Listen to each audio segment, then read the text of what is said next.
Ma motivation, c'est de faire des économies d'énergie et c'est de pouvoir habiter dans des maisons qui sont plus confortables et qui sont recyclables plus facilement, de manière à minimiser notre empreinte sur la planète.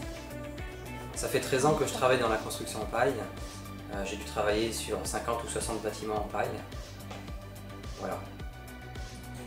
La grande différence, c'est que c'est un système préfabriqué, donc qui est construit en usine et non sur chantier, et que, à l'inverse de tous les autres systèmes préfabriqués en paille, ce système-là intègre des enduits des deux côtés.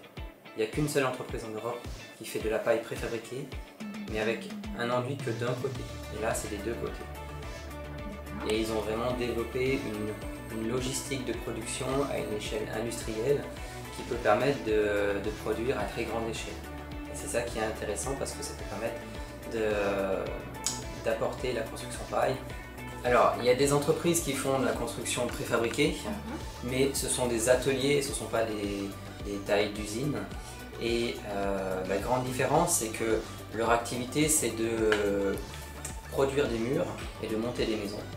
Alors que Rainbow, son activité, si au début c'est de produire quelques murs et quelques maisons, son objectif c'est de produire des machines et d'apporter cette technologie et d'autres technologies sur le monde entier.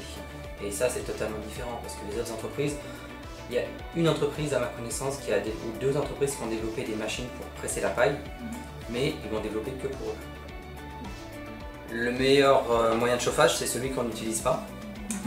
Et donc dans une maison en paille et avec la technique de Rainbow, si la conception n'est pas optimisée ou s'il y a des contraintes particulières, un chauffage au bois ou avec de la paille énergie comme Rainbow commence à développer, c'est parfait.